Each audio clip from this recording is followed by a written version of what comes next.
Buenos días amigos, aquí Radio Libertad Constituyente. Hoy es sábado 27 de mayo de 2017, soy Juanjo Charro y me encuentro en el estudio de Somosaguas para grabar un nuevo programa de Piensa y Verás de respuestas a las preguntas de los oyentes. Me acompaña, como siempre, nuestro amigo y maestro Antonio García Trevijano. Buenos días, don Antonio. Sí, queridos amigos, hoy me encuentro un poco más fuerte que ayer. Yo lo noto siempre en la voz. Cuando mi voz está llena y resuena, es señal de que mi cuerpo está entonado. Estoy mejor que ayer, pero todavía noto una debilidad en la voz que normalmente no debo de tener. Pero encantado de estar con vosotros y seguir con el programa de, ¿cómo es? Pregunta y verás, no. Piensa y verás. Bien, pues pensar y veremos. Muy bien, pues la primera pregunta la vamos a leer, es del día 1 de abril de 2017 y la envía Matías. ¿De qué día es? Del 1 de abril. 1 de abril. Venga, pregunta. Dice, aunque no era a lo que yo le preguntaba, al menos me explicó por qué no lo hacía. A cambio, yo le voy a contestar... ¿Cómo se llama? Matías. Yo no recuerdo bien de qué habla. No, es que debió de preguntar algo, que creo que era de algo de Jesucristo. Pues bien, sigamos. Y claro, si no le dice qué, no sabemos. Sigamos. A cambio yo le voy a contestar lo que su sacerdote no le contestó. Y además le dio esa bofetada por preguntar. No fue ni Josué ni sí, cuando usted preguntó... Ahora recuerdo, venga, sí. sigue. No fue ni Josué ni el río Jordán, fue Jerobal o Gedeón, como prefiera. Muy bien. Cerca de un collado llamado More, por la parte de Siquem, donde había una fuente intermitente de agua. De cómo bebieron los israelitas la historia no hace mucha cuenta, de nuevo, porque eso no era lo importante. El problema de la interpretación es de nuevo como la mentalidad grecorromana vuelve a infectar los escritos judíos, y les dan un sesgo que ni buscan ni tienen. La historia dice claramente que el Señor dijo a Gedeón que le iba a entregar a los madianitas, pero que los israelitas que iban a luchar contra ellos eran demasiados, aunque la multitud de los madianitas era inmensa, pero el Señor no quería que después de la victoria los israelitas pensaran que había sido por su número por lo que habían vencido a Madián. Hubo una primera selección en la que Gedeón mandó a sus casas a más de 20.000 israelitas, quedaron todavía 10.000, pero aún así al Señor le parecieron muchos y mandó una segunda criba. No se trata de un manual de guerra, se trata de la historia de una señal del Señor, de un milagro si lo prefiere con ese nombre. La historia no deja claro cómo bebieron unos u otros. Lo único que dice es literalmente que aquel que beba como un perro llevando su lengua al agua lamiendo, a ese agarrarás. Pero no es un tratado militar, sino la historia de una señal del Señor. Por eso no tiene en realidad importancia cómo bebieron unos u otros. La narración no lo destaca porque no importa. Vamos a ver, ahora yo le quiero preguntar de nuevo, porque usted es un hombre astuto y de talento, con experiencia e imaginación, y me interesa su respuesta. Cuando Pilato envía al Señor a Herodes, muy de mañana, para que lo interrogue, ¿qué gana el Señor no respondiendo ni una palabra a Herodes? Herodes lo devuelve a Pilato con una túnica blanca en señal de inocencia. ¿Cree usted que pudo ser esto lo que el Señor pretendía? ¿Que el Señor no quería morir en la cruz? Ya había quedado claro en la narración del huerto. ¿Qué opina usted? Un saludo y gracias. En primer lugar, estoy muy agradecido a las aclaraciones hermenéuticas y sobre todo a la identidad del texto al que yo me referí en contestación a otra pregunta sobre la interpretación de la Biblia. En ese pasaje donde yo le di la misma importancia que me enseñaron a mí de niño. Yo estoy hablando cuando tenía yo 9 años. Y la interpretación que le di de niño era el control del temperamento que podía averiguarse a través de la manera de satisfacer un apetito tan imperioso como la sed. Pero al leerle me di cuenta Uno, de que usted conoce bastante bien los textos hebreos. Y segundo, que es cierto que la manera de transmitirnos la cultura clásica, entre ellos los libros sagrados, la manera grecorromana, nos hace buscar unas explicaciones lógicas que pueden estar muy lejos de las explicaciones mitológicas a las que responden generalmente los libros sagrados. Vaya, por tanto, mi gratitud y agradecimiento a la inteligente explicación que me ha dado del pasaje de Gedeón, que yo creía de verdad, recordaba, no estoy seguro, yo lo atribuía al sucesor de Moisés, pero ahora que lo dice, recuerdo tal vez que sí, que era Gedeón. Bueno, que en el recuerdo mío, no dudo de la autenticidad de lo que usted dice, pero es posible que yo haya tenido un error de memoria y haya confundido el nombre del líder, del jefe de los israelitas, y que fuera en realidad Gedeón. La pregunta que me hace se refiere ya a otro pasaje. Es muy corto la descripción de la escena, y la divide en dos partes. La primera es antecedente de la segunda, y la segunda es que quiere creer que Jesús hizo lo posible para no ser sacrificado, condenado a la muerte en la cruz, y que por un lado manifestó su debilidad ante la muerte en el huerto de los olivos, y en segundo lugar por su silencio ante la inquisición psicológica de la negativa a responder a Pilato. Yo creo que todo eso no se puede pretender que hoy se intente interpretar textos que ya están imbuidos de creencias míticas, interpretarlos con arreglo a una coherencia que también sería la coherencia grecorromana. Si yo no sé el texto, yo no sé hebreo, no sé arameo, no sé en qué idioma se escribieron y cómo interpretar esos textos sagrados. Pero me parece caprichoso que, habiendo aceptado Jesús el destino que le marca su Padre, Dios, y que pudiendo haber debilidad humana en el cuerpo,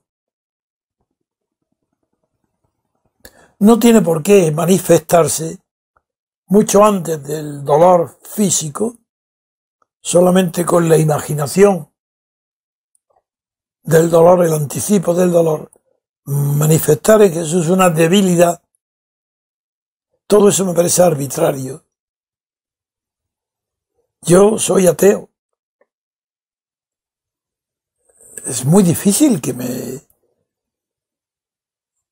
integre en mis formas de pensar o de interpretar un texto antiguo, que en la propia interpretación mía introduzca elementos sobrenaturales. Solamente se me puede pedir que yo interprete con arreglo a criterios de época, sí, históricos, sí, de lengua también, pero sobre todo psicológicos.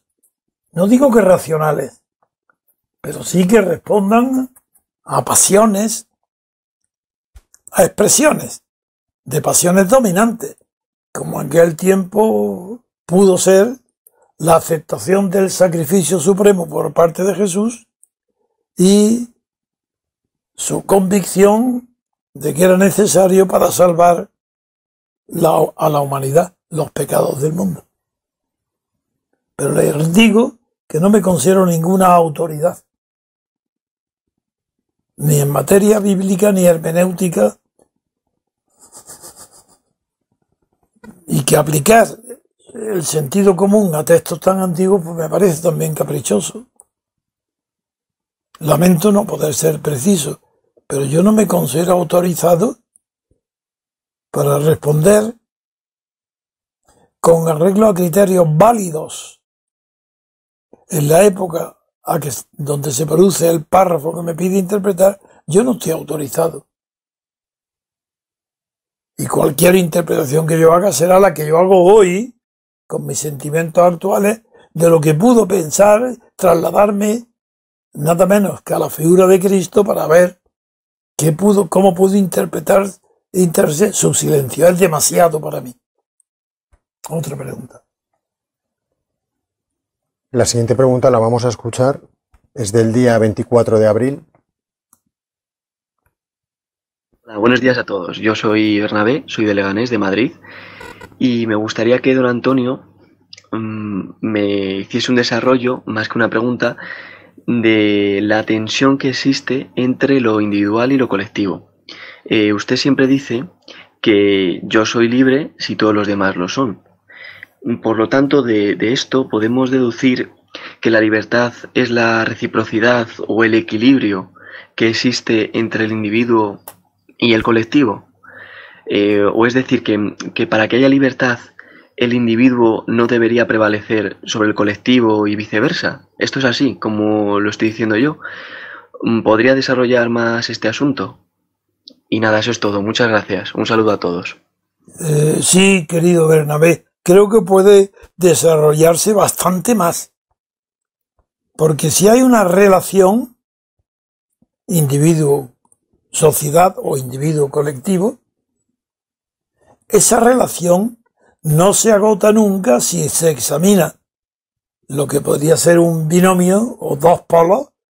Hay una polaridad. Si examinamos la relación desde uno de los lados, ahí no se agota el tema. Así habría que, primero, analizar desde el punto de vista de individuo la tensión que le produce la polaridad del individuo con el colectivo, con lo que está enfrentado el individuo, que es la sociedad, el colectivo.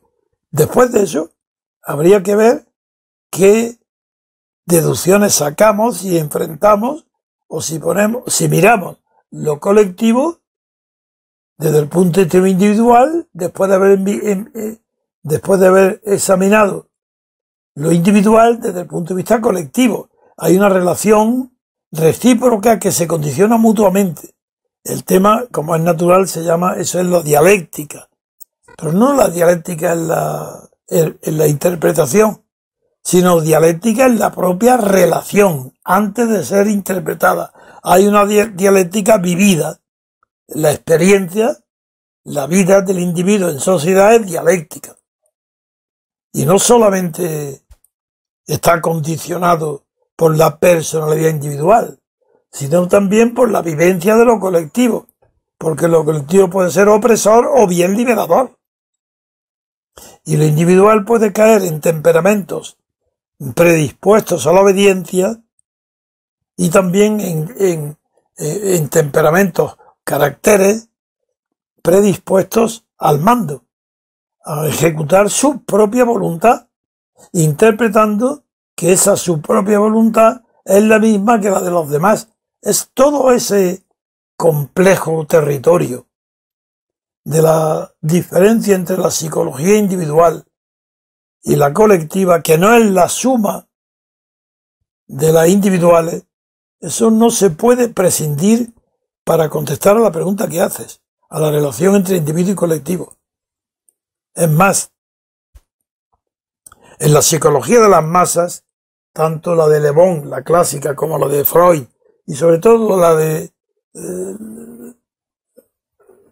la interpretación del historiador francés Lefebvre de la Revolución Francesa, cuando un colectivo está ante un peligro o ante un momento propicio a la acción, en ese momento la suma de las psicologías individuales se transforma en otra cosa, distinta que es lo que se llamaba un estado, una transformación del estado, del alma, el estado de el estado de masa. El estado de masa es algo cualitativamente distinto del estado de individuos en masa. El estado de masa, el de la Revolución Francesa, que produjo el Gran Peur, el Gran Miedo, a finales de julio del 89, después de la toma de la Bastilla, es un ejemplo clásico de la tensión que hay siempre entre lo individual y lo colectivo. En este sentido, quiero decir que hasta ahora lo colectivo es lo que ha predominado siempre, casi siempre y universalmente.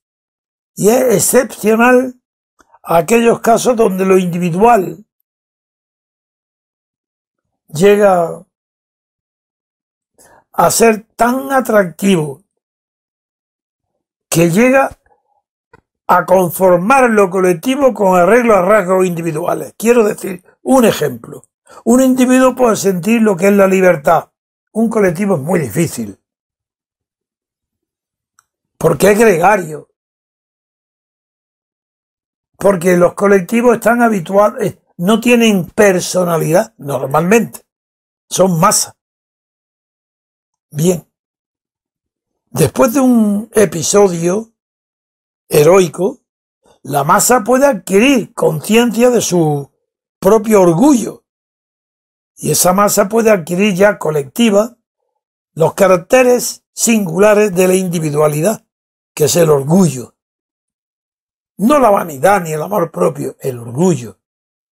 Es un sentimiento muy difícil de encontrar en las masas. Y en cambio es fácil de encontrar en individuos triunfadores en la vida, porque han destacado en sus profesiones, porque dominan unas habilidades físicas como en el deporte. Se encuentran individuos satisfechos de sí mismos. Y es muy difícil encontrar colectivos satisfechos. Por esa razón es muy difícil contestarle a su pregunta. Yo no la conozco por experiencia personal, ni ningún europeo, porque no sabemos lo que es la libertad colectiva. Tal vez un estadounidense sí podría responder, si es sagaz y está acostumbrado a la introspección, tal vez podría decir si está equilibrada la relación entre lo individual y lo colectivo, tratándose de la libertad, o si predomina en esa relación todavía lo individual sobre lo colectivo. En cualquier caso, son asuntos que sobrepasan el nivel de la conciencia al constituirse como un modo de vida. Así que en Estados Unidos tampoco podemos pedirle a los ciudadanos que nos digan qué es la libertad colectiva, porque ellos mismos ni sabrían definirlo. Esto requeriría un tratado de psicología, Bernabé. Me hace una pregunta extremadamente, no digo que sea difícil de responder, es bonita, se puede analizar con mucha profundidad, pero requeriría un libro, o más, una extensión grande, para explicar lo que pide. De momento, yo sé que los españoles, donde estamos, y Europa continental también, no sabemos lo que es la libertad colectiva. Y como no lo sabemos, no tenemos esa experiencia. No me pidas que yo defina en qué situación está la libertad individual, de preponderancia, de subordinación o simplemente de aspiración ante una idea como la de la libertad colectiva que no ha sido nunca experimentada, no ha sido vivida. Podemos nosotros figurarnos lo que es, qué tranquilidad, qué maravilla. Si hubiera una libertad colectiva, desde luego las libertades individuales quedarían no reformadas, quedarían transformadas. Sería otra naturaleza. La libertad individual dentro de una sociedad con libertad colectiva no puede ser la misma que la que hoy sentimos nosotros en el derecho de propiedad o en las libertades individuales que nos reconocen y otorgan los poderes constituidos, pero que nadie de nosotros sabe conquistar ni sabe que derivan de unas libertades colectivas que no existen. No puedo, de verdad me gustaría porque es precioso el tema, pero tengo que poner un límite. Sí, gracias Bernabé por tu pregunta y ojalá que tenga tiempo más adelante para poder desarrollarla. me apasionaría. La siguiente pregunta la vamos a leer y es del día 2 de abril. La hace John Doe.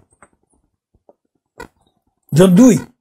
Sí, Dewey o Doe. Sí, Dewey, como Dewey, nadie. se escribe DBI. No, se escribe D-O-E, que es como John Nadie. Ah, Cuando bien, Juan Nadie. de acuerdo, venga. Es un personaje. Saludos a todo el equipo. ¿Qué día? El 2 de abril. Venga. Saludos a todo el equipo y a los oyentes, y en especial a don Antonio. Mi pregunta es en torno a lo sucedido recientemente en Venezuela. ¿Cómo se llama este señor? John Dewey. Doe. Doy. Sí. Juan Se escribe- Nadie. Sí, Juan Nadie. Venga. Mi pregunta es en torno a lo sucedido recientemente en Venezuela, donde el Tribunal Superior de Justicia ha paralizado la actividad de la Asamblea Nacional debido al desacato de dicha Asamblea a la sentencia de este tribunal en la que anula el nombramiento de 3 diputados de la Mesa de Unidad por motivos de irregularidades en el proceso de elección de los distritos de donde provenían. Ante esta sentencia, la Asamblea Nacional decide hacer caso omiso y hacer lo que ella considera oportuno: juramentar a esos 3 diputados, porque sí, porque les da la gana. Siendo como han sido declarados en desacato por este motivo tan poco aireado por esos medios generalistas que nos martillan inmisericordiamente con la cantinela de que ha sido Maduro el que ha dado un golpe de Estado, ¿no considera injusto denominarlo así? ¿Acaso el Tribunal Superior no tiene atribuciones para detener, que no disolver la actividad de dicha Asamblea? ¿Es acaso plenipotenciaria dicha Asamblea por encima de las sentencias del Supremo? ¿No es más apropiado, en vez de señalar a Maduro, poner de manifiesto que es esta Asamblea la que está interfiriendo el orden institucional de forma chulesca? ¿No es en definitiva la propia Asamblea la que de alguna manera está dando ese golpe de Estado? Gracias por su contestación. Me gustaría volver a leer la pregunta, porque me interesa responder con arreglo a derecho universal y también con arreglo a la legislación venezolana. Por eso quisiera que me la repitiera la pregunta. A ver si sé... Vamos. Mi pregunta es en torno a lo sucedido recientemente en Venezuela, donde el Tribunal Superior de Justicia ha paralizado la actividad de la Asamblea Nacional debido al desacato de dicha Asamblea a la sentencia de este tribunal en la que anula el nombramiento de 3 diputados de la Mesa de Unidad por motivos de irregularidades en el proceso de elección en los distritos de donde provenían. Ante esta sentencia, la Asamblea Nacional decide hacer caso omiso y hacer lo que ella considera oportuno: juramentar a esos 3 diputados, porque sí, porque les da la gana. Siendo como han sido declarados en desacato por este motivo, tan poco aireado por esos medios generalistas que nos martillan inmisericordiamente con la cantinera de que ha sido Maduro el que se ha dado un golpe de Estado, ¿no considera injusto denominarlo así? ¿Acaso el Tribunal Superior no tiene atribuciones para detener, que no disolver la actividad de dicha Asamblea? ¿Es acaso plenipotenciaria dicha Asamblea por encima de las sentencias del Supremo?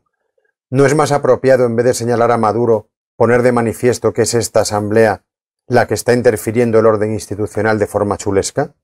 ¿No es en definitiva la propia Asamblea la que de alguna manera está dando ese golpe de Estado? Gracias por su contestación.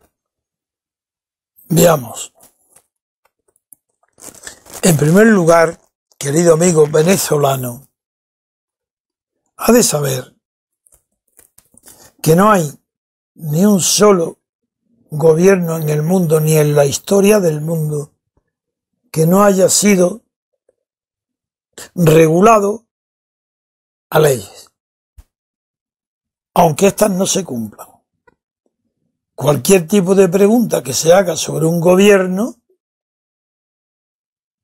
para saber si es justo o injusto la resolución tomada por el gobierno o por los adversarios del gobierno, no tenemos más remedio que referirnos al sistema interno, al sistema interior, no al ordenamiento jurídico mundial, que no lo hay, sino a las leyes de Venezuela. Yo no sé si es verdad porque no lo he seguido de cerca, pero me pongo en la hipótesis de que usted es una persona escrupulosa y me ha dicho la verdad. Y la verdad que me ha dicho es que el Supremo lo que ha hecho es simplemente desautorizar a 3 nombramientos porque no han cumplido los requisitos exigidos por la ley, y que ante esta reacción de un Tribunal Supremo escrupuloso con el cumplimiento de la ley, la Asamblea Nacional ha reaccionado de una manera arbitraria, revelándose, juramentando a esos 3, obligándolos a jurar y enfrentándolos con el Tribunal Supremo. Ha mezclado en esto a Maduro, porque usted no es abogado o no es jurista, porque tenía que haber definido aquí, para hacerme la pregunta, cuál es el papel del Tribunal Supremo con relación a la ley, así que es lo que está autorizado o no. Segundo, cuál es la relación de la Asamblea Nacional respecto del Supremo para acatar o no acatar sus órdenes. Y tercero, cuál es la posición de Maduro respecto a este asunto desde el punto de vista legal.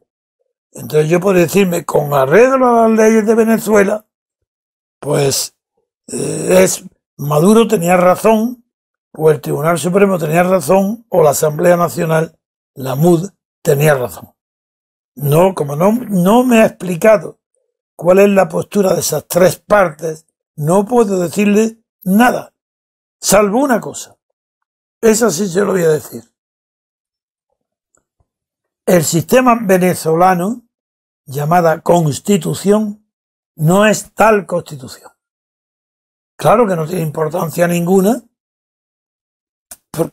para el pueblo de Venezuela, para los gobernados de Venezuela, que yo les diga que Chávez ha dictado autoritariamente una constitución para Venezuela que no es tal, porque digo lo mismo de España, no solo de Franco, sino ahora del rey, la constitución. Es más, lo digo para todas las constituciones europeas, no son constituciones, no han sido dadas con arreglo a las normas que se puedan desprender de un periodo de libertad constituyente, han sido impuestas desde arriba, y el pueblo no podía decir más que sí o no. Pero la Constitución de Venezuela no es democrática, en el sentido de que no es el resultado de un proceso de libertad constituyente, sino que ha sido producto de decisiones tomadas desde arriba hacia abajo.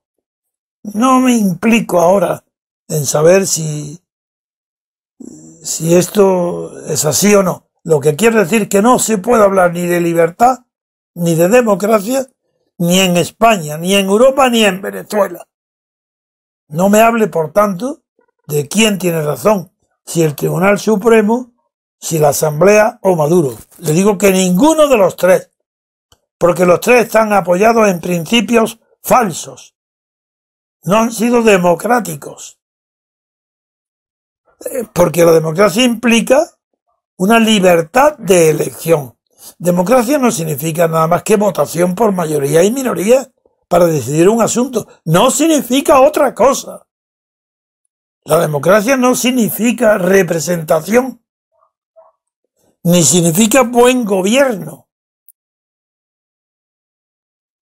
No significa nada más que fuerza del demos, ni siquiera gobierno del demos. No es el gobierno del pueblo, porque democracia significa fuerza, y demos pueblo. Pues bien, la democracia es fuerza del pueblo, pero la fuerza del pueblo no quiere decir que sus decisiones de la fuerza del pueblo sean justas o injustas. Es más, la justicia o la injusticia que nosotros, que el mundo pueda conocer, saber, aplicar, entender, opinar, interpretar, solamente hay una. No hay más que una sola clase de justicia. No hay 2, ni 3, ni 4, ni 5. No es distributiva, conmutativa, social, etcétera, etcétera. Nada de eso. Solo hay una justicia que podamos saber y conocer, y se llama justicia legal, la que deriva del cumplimiento de las leyes. Esa es la justicia. En un estado tiránico, en una dictadura, la justicia es la tiranía, la aplicación de esas leyes. No hay otra. Lo sabemos muy bien los españoles, por el tiempo que duró la dictadura de Franco. Pero ese estaba gobernada por leyes. Lo que sucede es que hay leyes que se refieren a la vida pública o política y otras leyes que se refieren a la vida civil o privada. Y las de las leyes civiles o privadas, cuando la dictadura no es totalitaria, suelen permanecer en vigor. Y no parece la dictadura de tal naturaleza represiva, porque el Código Civil, el Código de Comercio, las leyes de sociedades anónimas, etcétera, permanecen en vigor y son civiles. Ahí es la libertad del mercado. Habrá oligarquías, habrá otras fuerzas bancarias o industriales que impongan sus leyes, que tengan convencimiento. Pero eso es un asunto complejo, distinto por completo a la formalidad de lo que es la justicia y la ley. Por tanto, la pregunta que usted me hace, yo no la puedo contestar, porque no conozco al detalle y bien sé en líneas generales cuáles son las atribuciones legales del Tribunal Supremo, cuáles son las atribuciones legales de la Mesa de Unidad y cuáles son las atribuciones legales en Venezuela de Maduro. Por tanto, no puedo pronunciarme sobre lo que me pregunta. Lo que sí le digo es que Venezuela no es, afortunadamente, no es una democracia. Digo que afortunadamente, porque de esa manera es posible que Venezuela conquiste algún día, pronto espero, la democracia. En cuyo caso desaparecerán ese tipo de preguntas como la que usted está obligado a hacer, como en España se hacían durante la época del franquismo, pero también hoy, porque hoy la monarquía española es antidemocrática y la constitución que tiene España de la monarquía no se hizo con un proceso de libertad constituyente, sino que se impuso desde arriba hacia abajo una constitución redactada por 6 personas, 7 personas, los herederos directos de Franco y los 2-3 partidos procedentes de la clandestinidad que traicionaron lo que habían predicado durante 30 años y mediante el consenso se pusieron de acuerdo, pactaron una constitución contra los intereses colectivos del pueblo y de la libertad. Vamos a hacer una breve pausa y volvemos en unos instantes. Del lunes 29 de mayo al domingo 4 de junio, desde las 11 hasta las 21 horas, se celebra la Feria del Libro en el Parque de San Telmo en Las Palmas de Gran Canaria. Pondremos a la venta todos los libros de don Antonio García Trevijano. Organizado por el Grupo Territorial del MCRC en Islas Canarias.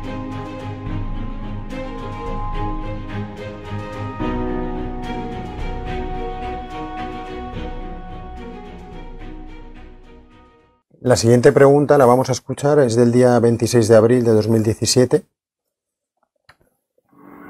Hola, don Antonio. Me gustaría saber si existe o ha existido en la historia alguna democracia en la cual para poder acceder a las urnas y así ejercer este derecho político fundamental sea preceptivo superar un examen de conocimientos mínimos sobre el Estado y sus estatutos y sobre todo de sus reglas de juego, es decir, de su ley electoral. Pues si para adquirir la nacionalidad española a un extranjero se le pide que supere un examen de conocimientos básicos sobre nuestro Estado, ¿no es aún más necesario que quien deposita su voto en una urna haya de superar ese examen de conocimientos democráticos? Y para finalizar, le voy a hacer una segunda pregunta. ¿Cree que sería conveniente el voto obligatorio en el modelo democrático que el movimiento de ciudadanos hacia la República Constitucional propugna? Muchas gracias. La última pregunta, la del voto obligatorio, esa le respondo ya que de ninguna manera. ¿Cómo va a ser obligatorio votar? Eso sería propio de dictaduras. Aunque no tenga una forma determinada, pero dentro de la sociedad civil, las personas que se destacan de ella y acuden a votar forman parte de la sociedad política, que, como toda sociedad, es voluntaria.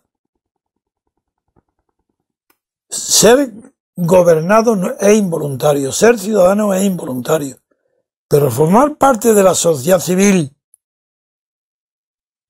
gobernante, no digo de la gobernada, el que vota, eso es voluntario. Esa es la segunda pregunta. Pero mucho más interés que ella, le digo que no, tiene su pregunta primera. Y mucha lógica. ¿Cómo si a un ciudadano extranjero que quiera adquirir la nacionalidad española le exigimos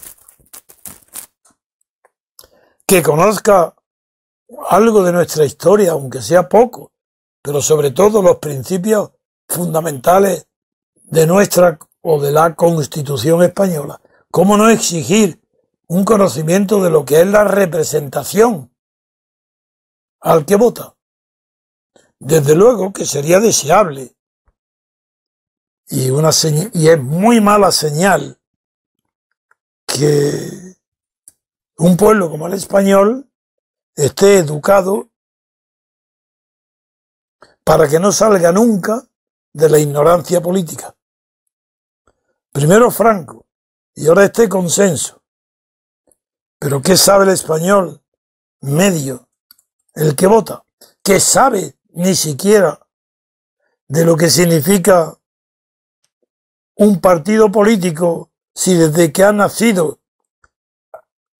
y superada la etapa franquista, todos los partidos que existen están financiados por el Estado, son partidos estatales, son una contradicción, son una aberración jurídica, un monstruo? ¿Cómo? Pues claro, es que no es posible. Pero ¿quién va a ejercer en España el periodismo? Si no digo ya votar. ¿Pero qué catedrático de Derecho Constitucional, de Derecho Político, puede en nuestras universidades enseñar a ningún alumno? Imposible, están todos inhabilitados. Ni catedráticos ni profesores de Derecho Político o Constitucional, no hay ninguno que pueda salvarse, porque las oposiciones ya son indignas y los nombramientos indignos. Pero ¿qué periódico, radio o televisión pública puede salvarse si están diciendo mentiras todo el día? Pero mentiras tan grandes como que dicen que es representación lo que no lo hay. En España no hay representación política ni puede haberla, porque el sistema electoral lo prohíbe. En España no hay un solo diputado que represente a nadie distinto de a la persona que lo ha puesto en una lista para que se someta a ese que lo pone en la lista para siempre, bajo pena que, como no lo nombre y lo apoye en todo lo que dice, lo expulsará en las siguientes elecciones de esa lista. Eso no es representación. Si nadie representa a nadie. Pero si España, desde la A a la Z de la vida política, todo es falso. Si no se trata de que se cumplan o no las leyes. Afortunadamente no se cumplen al 100%. Porque lo único que hay de verdadero en España es aquel pequeño porcentaje de las leyes que no se cumplen. Mandato imperativo. Pero ¿cómo va a estar prohibido el mandato imperativo en España cuando los jefes de partido imperan sobre todo, si fuera sobre los partidarios todavía? No. El jefe de partido tiene poder no solo sobre los miembros del partido, los inscritos en el partido, los militantes. No solo tiene poder sobre sus votantes, tiene poder sobre todos los españoles, incluso sobre sus enemigos, a los que detrae parte de su dinero para cobrarlo el partido a través de impuestos. Se reparten entre todos los partidos, aunque sean los enemigos del comunista. ¿Enemigo de quién? El comunista ya no es enemigo de nadie, no es más que amigo de sí mismo. Sí, sí, porque ahora los comunistas son monárquicos y mañana serán republicanos y pasado mañana, pues, como siempre, siempre oligárquicos. Y no son partidarios del imperio porque no pueden. Esos son los comunistas. Esos son los mejores. Los que te dicen que tienen conciencia. ¿Para qué hablar de los socialistas? Eso ya sería el colmo. ¿Y la derecha? ¿Pero qué derecha? ¿La franquista? ¿Franco? ¿Los partidos de Franco? Bueno, todo esto es una verdadera... No se puede hablar en serio de la pregunta que me hace, porque esa implica condenar a todo el mundo. No me preguntéis, porque diré que todo, absolutamente lo que preguntáis, está basado en una mentira colosal. No preguntarme de esas cosas. Preguntarme más sobre por qué Cristo le dijo que no a Pilatos. La siguiente pregunta es del día 2 de abril y la hace Jesús Aljarafe. Buenos días. En una asignatura de mi carrera he estudiado a un autor francés que forma parte de la escuela utilitarista llamado Helvetius. ¿Llamado? Helvetius. Helvetius. Helvetius. Sí. Helvetius se escribe. Helvetius, sí, pero Helvetius, sí. En concreto, su obra más conocida, Del Espíritu. ¿Qué opinión tiene acerca de este pensador? Bueno, Helvetius tiene mucha personalidad, forma parte de la Ilustración, no es de nacionalidad francesa, creo que es suizo. Yo lo conozco muy bien, pero siempre a través de comentarios y extensamente, pero a través de libros. A él no lo he leído, porque entre la amplia gama de autores que conviene leer de la Ilustración, pero claro, tengo a otros muy por delante de mí en las preferencias, como Diderot, D'Alembert, porque a la Ilustración no pertenece en realidad ni Voltaire ni Rousseau, no son propiamente ilustrados. Pero lo que conozco del Helvetius es bastante bueno, es decir, es interesante. Pero como no lo he leído directamente, pues me abstengo de responderle, porque le diría, las opiniones que yo le diría del Helvetius serían las que están tratadas por otros autores, con lo cual no tengo un juicio crítico distinto del que pertenece a toda su generación. Y aunque recuerdo algunas ideas particulares del Helvetius, no tengo la seguridad, y por eso no las digo, porque tengo 90 años, y aunque recuerdo muy bien a los autores y sus obras fundamentales, a Helvetius no lo he leído directamente. Por tanto, no contesto a su pregunta. La siguiente pregunta es del día 26 de abril. La vamos a oír. Hola, buenos días a don Antonio y a los demás repúblicos. Me llamo Carlos Carrasco, llamo de las Arenas de Guecho y soy miembro del MCRC País Vasco. Quería plantearle la siguiente cuestión. Ayer, día 25 de abril, vi la noticia en la televisión de aquí, de España, de que un juez ha declarado inconstitucional la orden de Trump de suspender los fondos federales a ciudades santuario. ¿Cómo repite? Por ejemplo, California, Los Ángeles. ¿Orden de Trump de qué? A ver. ¿Orden de Trump de qué? Vamos a repetirla. No, pero eso, yo lo demás no lo necesito. ¿De qué es lo que ordena Trump? No lo sé. Día 25 de abril vi la noticia en la televisión de aquí, de España, de que un juez ha declarado inconstitucional la orden de Trump de suspender los fondos federales a ciudades santuario. Por ejemplo, California, Los Ángeles, donde las autoridades públicas se niegan a hacer deportaciones y a colaborar con la lucha contra la inmigración ilegal. Me parece un poco raro la forma que tienen de caracterizar las acciones de la policía y de las autoridades públicas, Porque ¿qué pasa? ¿Son todos los policías, todos los jueces los que están de acuerdo con eso? ¿O hay división? ¿O es algo que depende de la tradición? ¿Es algo que depende de la Constitución? ¿Es algo que depende de nuevas leyes que se han ido haciendo? Me surgen muchas dudas y más aún cuando veo que es el juez el que declara inconstitucional algo que a simple vista la primera impresión es que está mal que autoridades públicas no colaboren para acabar con la inmigración ilegal. Bueno, son muchas dudas y que me asaltan y quisiera que usted, si puede, me explicara un poco lo que está pasando con este tema. Lo siento mucho por extenderme tanto. Muchas gracias. No, al contrario. Lamento que no se haya extendido más. Es que yo no entiendo la mayoría de las preguntas. La mayoría no. Hoy. Llevo dos que me ha costado mucho trabajo entender y esta también. En primer lugar, yo no sé qué son santuarios. Es que emplea palabras que no sé, ciudades santuario, no sé. Es que declaran inconstitucional una orden de Trump.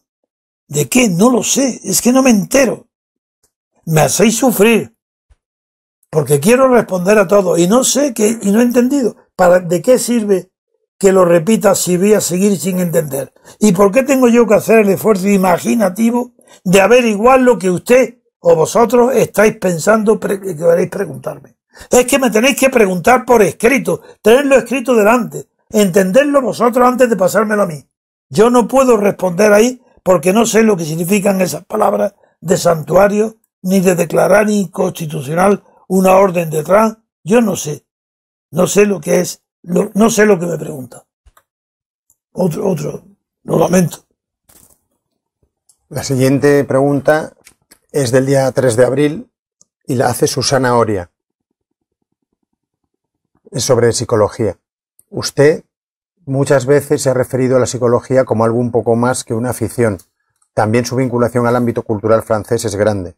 Los franceses han demostrado un interés por la relación entre psicología y poder. Hay muchos escritos interesantes sobre esto en lengua francesa. Le solicito, desde su experiencia humana y cultural, qué opinión le sugiere el artículo 3 del Código Deontológico de la Sociedad Francesa de Psicología, que dice: antes de cualquier intervención, el psicólogo debe asegurar el consentimiento libre e informado de los que consultan o participan en la evaluación.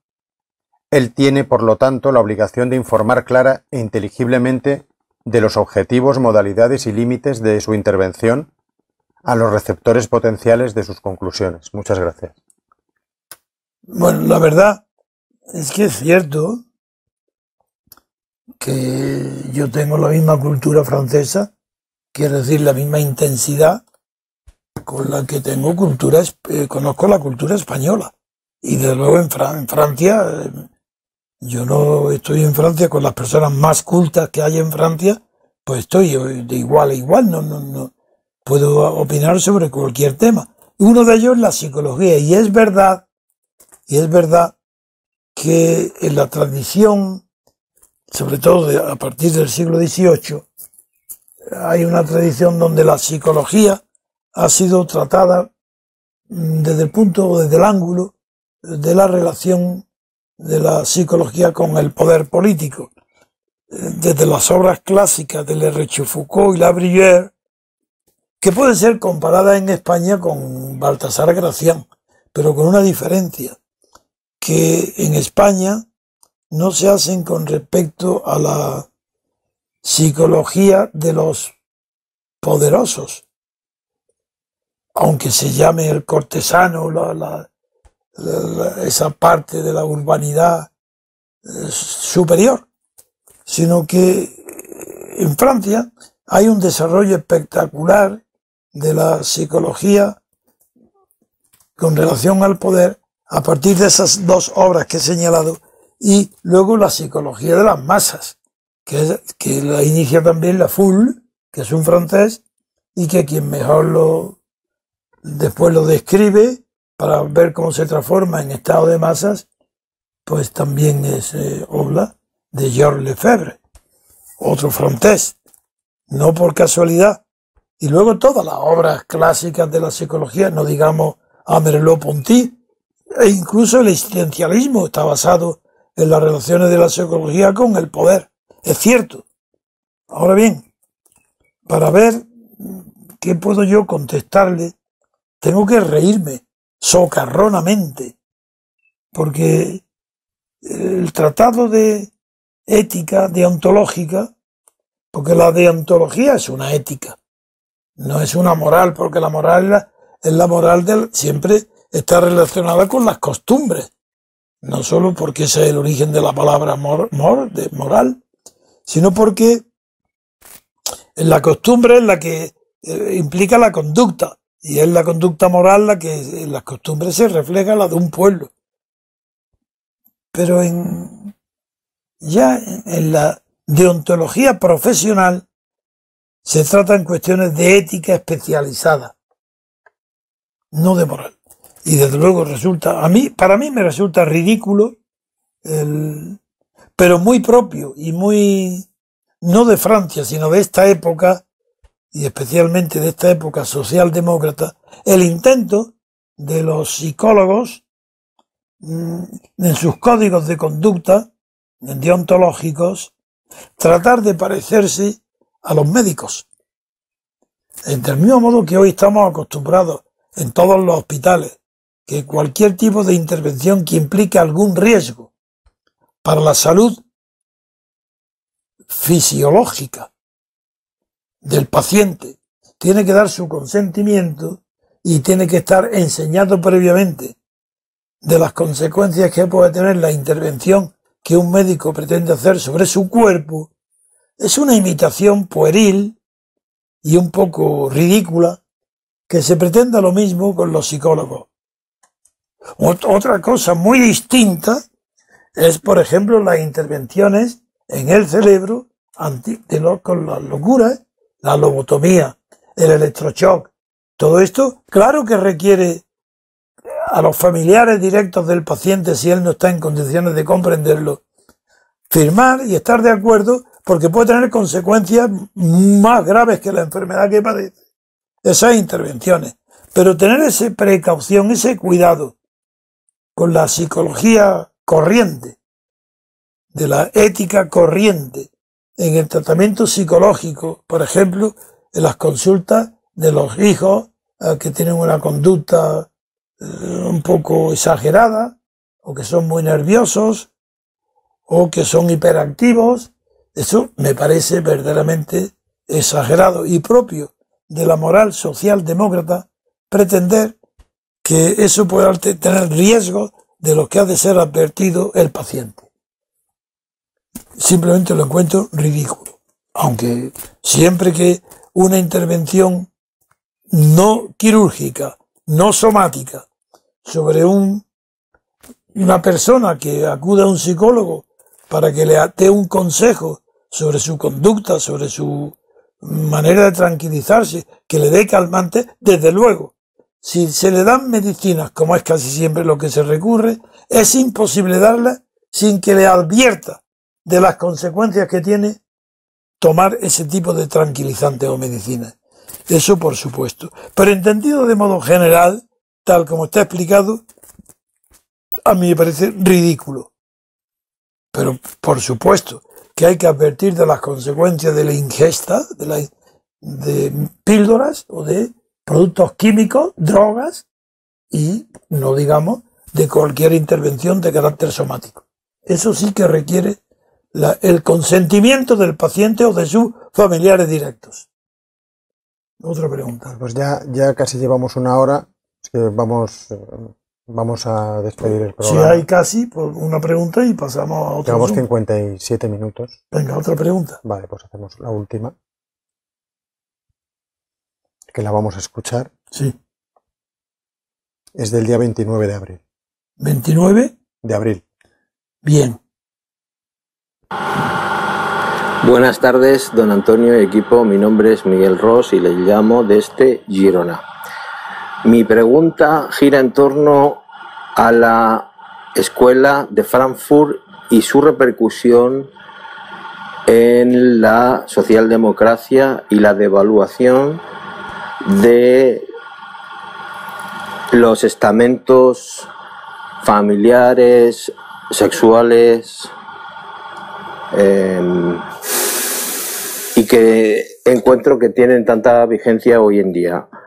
¿Nos podría explicar su opinión sobre la escuela de Frankfurt, en la cual incidió de manera secundaria Antonio Gramsci y de manera principal Horkheimer, Marcuse, Adorno? Espero que nos clarifique, ya que estoy intentando personalmente averiguar y entender las repercusiones del pensamiento y de las ideas sociopolítico-psicológicas de la escuela de Frankfurt. Buenas tardes. Sí, yo creo que la escuela de Frankfurt, sobre todo los primeros, los autores que usted ha citado, todos ellos, tuvieron una gran importancia por la influencia práctica que desplegaron sobre la sociedad de su tiempo. La escuela crítica era una escuela crítica se llama crítica porque fue crítica del marxismo sin abandonar sus postulados materialistas. Y, desde luego, no solamente influyeron en lo que es la propia teoría de la escuela de Frankfurt, más relacionada con el conocimiento y con el desarrollo de las tesis de juventud de Marx, sino en arte. En el arte de la fotografía, por ejemplo, la escuela de Frankfurt tiene aportaciones excelentes y novedosas. Adorno, así como su libro La personalidad autoritaria es decepcionante, porque más bien es recoger encuestas, ¿no? Sin embargo, toda su contribución es extraordinaria y muy original. Yo recuerdo, por ejemplo, que de Adorno aprendí algo que no había visto antes expresado con tantísima profundidad y conocimiento del idioma latino, que es el concepto de lo interesante. Lo interesante, en el arte sí, en el arte está muy claro. Por ejemplo, de una mujer que no es muy bella, pero que tiene atracción por su personalidad, se dice que es una mujer interesante. De una obra de arte que no es creadora, pero que llama la atención, te detiene, se dice que es una obra de arte interesante. Y en las teorías también, aquellas que no son convincentes, porque no te arrastran, sin embargo dice, es interesante. Bueno, eso es una contribución de Adorno muy interesante, porque él definió lo interesante con arreglo a su etimología latina, interesse, estar entre el ser, interesse, como si fuera interesante, interestante, diferenciar el ser y estar en español, pues lo que tiene interés es que está entre ambas aguas, no llega a decantarse y está y de ahí se basa la teoría de la interpretación. Por eso estoy hablando, porque la interpretación de los textos políticos, el intérprete también es un interés, un interestante. Bueno, y eso recuerdo porque ha sido una aportación muy buena de Adorno. En cambio, como no puedo estar aquí hablando de la escuela de Frankfurt una hora o dos o tres, en cambio, no tiene interés ninguno. Marcuse lo tuvo como difusión entre la juventud y las masas de los nuevos visiones de Carlos Marx. Marcuse sí que tiene una revisión del marxismo. Y también las cuestiones de sexo y femeninas en la escuela, los Wright y los demás autores de la escuela de Frankfurt sí que tienen una influencia decisiva en esos contextos. Pero, en cambio, hay uno, el epígono, el más citado, y es el que menos vale, es Habermas. Habermas no tiene valor apenas. Todo lo que ha escrito no es ni siquiera interesante, no es que sea verdadero, es que no tiene interés. No es profundo, no es original. Cuando escribe sobre interés y técnica, pues no dice más que cosas vulgares. Y cuando habla ahora de la socialdemocracia o de la democracia participativa, es una vergüenza. Eso parece mentira que sea filósofo siquiera. ¿Cómo va a ser democracia participativa? Porque los diputados de Suecia, en lo que se inspira, hablan con los alumnos universitarios antes de formular ciertas proposiciones de ley en el Parlamento. A eso le llama democracia participativa. Es ridículo. Y quiero decir, interesante la pregunta. La escuela de Frankfurt después de la Guerra Mundial, es un fenómeno bastante interesante. Ese sí tiene interés, como antes lo tuvo también el existencialismo. Así Merleau-Ponty o Paul Sartre en la escuela francesa, pues preceden en interés popular a lo que se representó luego la escuela crítica, la de Frankfurt. ¿Otra pregunta? No, ya hemos terminado. Sí. Pasemos a las preguntas ya de otro día. Muy bien. Pues hemos llegado al final del programa de hoy y nos despedimos hasta mañana. Un abrazo, amigos.